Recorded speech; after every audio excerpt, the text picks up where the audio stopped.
మన రక్షకుడైన యేసుక్రీస్తు పరిశుద్ధమైన నామములో ఈ ఉదయకాల సమయంలో నిత్య జీవపు మాటలు వింటున్న మీ అందరికి కూడా హృదయపూర్వకమైన వందనాలు తెలియపరుస్తూ ఉన్నాను. దేవుడు మనల్ని ప్రేమించి మరొక దినాన్ని ప్రభు మనకి అనుగ్రహించున్నాడు. ఈ రోజుకి కావలసిన అనుదిన దేవుని వాక్యంలో నుంచి నిత్య జీవపు మాటలు మనం విందామండి. నిత్య జీవపు మాటలు అనగా అవి మనల్ని బ్రతికించేవి. అందుకే యేసుక్రీస్తు ప్రభు వారు అంటూ వచ్చాడు, ప్రభువా నిన్ను అందరూ విడిచిపెట్టి వెళ్ళిపోయారు, మీరు కూడా నన్ను విడిచిపెట్టి వెళ్ళాలా అనుకున్నప్పుడు పేతురు గారు స్పష్టంగా చెప్తూ ఉంటాడు, పరిశుద్ధాత్మ చేత ప్రేరేపించబడి, ప్రభువా నీవే నిత్య జీవపు మాటలు గలవాడివి, నిన్ను విడిచి నువ్వు ఎక్కడికి వెళ్ళగలవు అంటాడు. కాబట్టి జీవపు మాటలు, ఈ మాటలు ఎక్కడా కూడా దొరకవు, ఈ మాటలు ఎక్కడా కూడా వినపడవు, ఈ మాటలు ఎక్కడా కూడా మనం సమకూర్చుకోలేము. కాబట్టి దేవుని వాక్యం కంటే జీవాన్ని ఇచ్చేది లోకము లేదు. ఒక న్యూస్ పేపర్ చదివినప్పుడు మనకు ఆనందం కలగపోవచ్చు, లేకపోతే ఒక వార్త విన్నప్పుడు మనకు ఆనందం కలగపోవచ్చు, లేకపోతే ఏవైనా సన్నివేశాలు చూస్తున్నప్పుడు మనకు ఆనందం కలగవచ్చు. కానీ నిత్యము ఆనందాన్ని ఇచ్చే జీవము కలిగిన మాటలు ఎక్కడ ఉన్నాయంటే ఇదిగో బైబిల్లోనే ఉన్నాయి. కాబట్టి అందుకనే ఈ యొక్క ఛానల్ కి, లేకపోతే అనుదినం వింటున్న ఈ మాటలకి నిత్య జీవపు మాటలనే పేరు పెట్టడానికి ప్రభు సహాయపడుతూ వచ్చాడు. కాబట్టి గుర్తుపెట్టుకుందాం, ఈ ఉదయకాల సమయంలో ప్రభు మనతో మాట్లాడుతున్న మాట మత్తయి సువార్త 5వ అధ్యాయము 13వ వచనాన్ని మీరు చూసినట్లయితే, మీరు లోకములకు ఉప్పు అయి ఉన్నారని ప్రభు చెప్తూ వచ్చాడు. ఉప్పు గురించి మనం వింటూ ఉన్నాం కదా, మనం లోకానికి ఉప్పు అయి ఉన్నామని, మనం లోకానికి వెలుగై ఉన్నామని, మనం ఈ లోకములో మార్గదర్శకులుగా ఉన్నామని, మనం ఈ లోకములో మన సత్క్రియల్ని ప్రజలకు చూపించవలసిన వారమై ఉన్నామని దేవుని లేఖనాలు క్రైస్తవమైన మనతో మాట్లాడుతూ ఉన్నాయి. ఉప్పులో ఉన్న శ్రేష్టమైన లక్షణం ఏంటిది అంటే, అసలు ఉప్పు ఎలా తయారవుతుందో మనం వింటూ వచ్చాం. అది సముద్రంలో నుంచి వేరవుతుందని. క్రైస్తవుడిగా నువ్వు మారాలి అంటే, క్రీస్తు మార్గంలో నీవు నడవాలంటే, క్రీస్తు కుమార్తెగాను కుమారుడుగా నీవు భూమి మీద కొనసాగాలి అంటే ఖచ్చితంగా నీవు వేరైన వాడిగా ఉండాలి. అదే విధంగా ఉప్పులో ఉన్న మరొక శ్రేష్టమైన లక్షణం ఏదన్నా ఉంది అంటే, ఉప్పుని మనం చూసినప్పుడు అది చాలా తెల్లగా మనకు కనపడుతూ ఉంటుంది. గల్లుప్పు అయితేనేమి, లేకపోతే నైస్ ఉప్పు అయితేనేమి, ఈ ఉప్పుని మనం చూసినప్పుడు చాలా తెల్లగాను వైట్ గాను చూడటానికి శుద్ధంగా కనపడుతుంది. మన చిన్నప్పుడు మనం ఉప్పుని బండ్ల మీద వేసుకొని అమ్ముతా ఉంటాం. మనం చూసినప్పుడు అక్కడక్కడ కొంచెం మట్టిగా కనపడుతుంది. కానీ ఇప్పుడు మనం చూస్తున్న ఉప్పుని కానీ, లేకపోతే మనం వాడుతున్న ఉప్పుని కానీ చూస్తే అది చాలా నీట్ గా ఉంటుంది, చాలా శుద్ధీకరించబడినట్లుగా ఉంటాయి. కాబట్టి ఉప్పు నుంచి నేర్చుకోవాల్సిన మరొక మంచి లక్షణం ఏంటంటే, ఉప్పు ఎలా తెల్లగా ఉంటుందో మన హృదయాలు కూడా, మన జీవితాలు కూడా తెలుపుతో నింపబడాలని దేవుడు కోరుకుంటున్నాడు. తెలుపు దేనికి సాదృశ్యంగా ఉంది అంటే శాంతికి సాదృశ్యంగా ఉంది. తెలుపు దేనికి సాదృశ్యంగా ఉందంటే పరిశుద్ధతకి సాదృశ్యంగా ఉంది. తెలుపు దేనికి సాదృశ్యంగా ఉంది అంటే సమాధానానికి సాదృశ్యంగా ఉంది. తెలుపు దేనికి సాదృశ్యంగా ఉందయ్యా అంటే సంతోషానికి సాదృశ్యంగా ఉంది. సమాధానానికి, సంతృప్తికి, అదేవిధంగా సంతోషానికి, అదేవిధంగా పరిశుద్ధమైన జీవితానికి ఉప్పు ఎంతో సాదృశ్యంగా కనపడుతుంది. అందుకే ప్రభు అంటూ వచ్చాడు, హృదయ శుద్ధి గల వారు ధన్యులు, వాళ్ళు పరలోక రాజ్యాన్ని చూస్తారని చెబుతూ వచ్చాడు.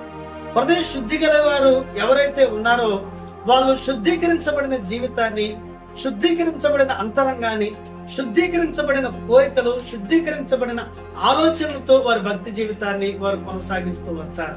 అందుకే ఎప్పుడైతే దావీదు 51వ కీర్తనలో మనం చూసినప్పుడు ఆయన పాపంలో పడ్డప్పుడు దేవుడి నుంచి ఒకటే అడిగాడు, శుద్ధీకరించబడిన హృదయం నాకు దయచే, నూతన హృదయాన్ని నాకు దయచే ప్రభు అంటూ 51వ కీర్తనలో తాను ప్రార్థన చేయటం మనం చూస్తాం. కాబట్టి నేను పరిశుద్ధమైన ప్రకారం మీరు పరిశుద్ధులైన ప్రభు చెప్తూ వచ్చి, పరిశుద్ధత లేకుండా ఎవరు దేవుని దగ్గరికి వెళ్ళరని బైబుల్ చెప్తూ వచ్చి, భూమి మీద మీ అవయవాలని పరిశుద్ధంగా కాపాడుకుని బైబుల్ చెప్తూ వచ్చి, పరిశుద్ధత అనేది మాటతో కాక క్రియతో పనిచేసేదిగా ఉంది. కాబట్టి ప్రియ దేవుని బిడ్డలారా, గుర్తుపెట్టుకుందాం, ఉప్పు ఎలా తెలుపుగా ఉంటుందో మన హృదయాలు, మన మాటలు పరిశుద్ధంగా ఉండాలి. కాబట్టి పరిశుద్ధత నీ చూపులోను, పరిశుద్ధత నీ మాటలోను, పరిశుద్ధత నీ చేతిలోను, పరిశుద్ధత నీ అంతరంగంలోను, పరిశుద్ధత నీ యొక్క జీవితమై ఉండాలి. పరిశుద్ధుల్ని దేవుడు గణపరుస్తూ వచ్చాడండి. పరిశుద్ధుల్ని దేవుడు బలపరుస్తూ వచ్చాడు. పరిశుద్ధుల్ని దేవుడు ఆశీర్వదిస్తూ వచ్చాడు. పరిశుద్ధుల్ని దేవుడు వాడుకుంటూ వచ్చాడు.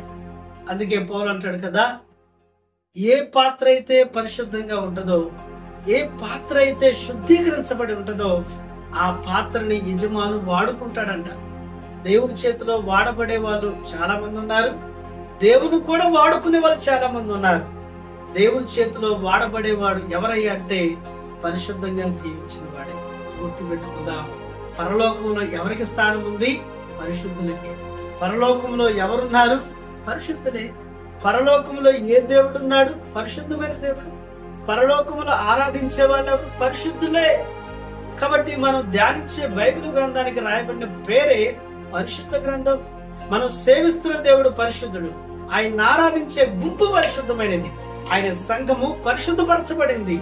ఎలాగా అంటారా? ఆయన శిలువ రక్తం చేత, ఆయన గాయముల చేత, ఆయన తాకిడి చేత మనము పరిశుద్ధపరచబడ్డాం.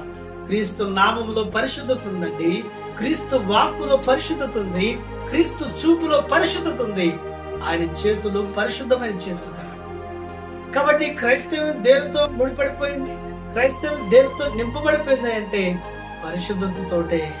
కాబట్టి ప్రభు నిన్ను ఆశీర్వదించాలన్న పరిశుద్ధత కావాలి, ప్రభు నిన్ను వాడుకోవాలన్న పరిశుద్ధత కావాలి, ప్రభు నీకు పరలోకం ఇవ్వాలన్న పరిశుద్ధత కావాలి, ప్రభుని నీవు చూడాలన్న పరిశుద్ధత కావాలి.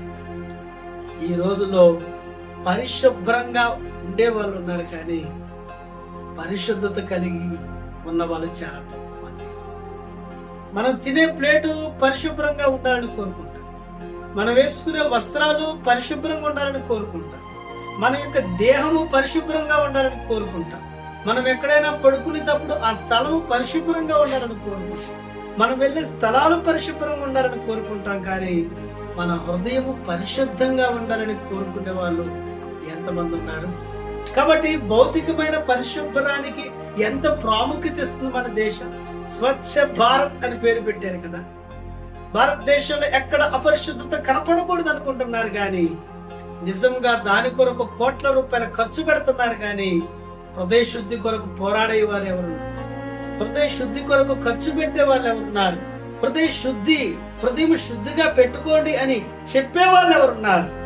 ప్రభుత్వాలే మందుని ప్రోత్సహిస్తూ ఉండగా, అమ్ముతూ ఉండగా వాటిని తాగి తమ హృదయాలని, తమ యొక్క ఆరోగ్యాన్ని పాడు చేసుకునే వాళ్ళు ఎంతో మంది ఉన్నారు. ఈ ఉదయకాల సమయంలో పోయే దేవుని జనాంగమా, పరిశుభ్రంకి ఎంత ప్రాముఖ్యత ఇస్తున్నావో పరిశుద్ధతకి 100 రెట్లు ప్రాముఖ్యత ఇవ్వాలి. పరలోకములో పరిశుద్ధులే ఉండేదండి. దేవుడు దీవించేది పరిశుద్ధులనే. యేసేపు బానిస అనగా అపరిశుద్ధమైన వ్యక్తిని చెప్పాలి. పరిశుభ్రత లేని వ్యక్తి యేసేపు. యేసేపు బట్టలు పాడైపోయి ఉన్నాయి, యేసేపు జుట్టు పాడైపోయింది, యేసేపు దేహం పాడైపోయింది, యేసేపు శరీరం పాడైపోయింది. కానీ హృదయాన్ని పాడు చేసుకోలేదు. ఈ రోజుల్లో ప్రజలు పైకి కనపడటానికి వేల రూపాయలు పెట్టి పరిశుభ్రంగా కనపడుతున్నారు, కానీ వారి అంతరంగాలు దేవుడు చూస్తూ ఉన్నాడు. అందుకే దేవుడు అంటున్నాడు కదా, మీరు నోటితో నన్ను ఆరాధిస్తున్నారు, కానీ హృదయంలో చాలా దూరంగా ఉన్నారు. దేవుడు నీ ఆరాధనని అంగీకరించాలి అంటే, దేవుడు నీ ప్రార్థన అంగీకరించాలి అంటే, దేవుడు నీ జీవితాన్ని అంగీకరించాలి అంటే మనము పరిశుద్ధంగా ఉండటం నేర్చుకుందాం.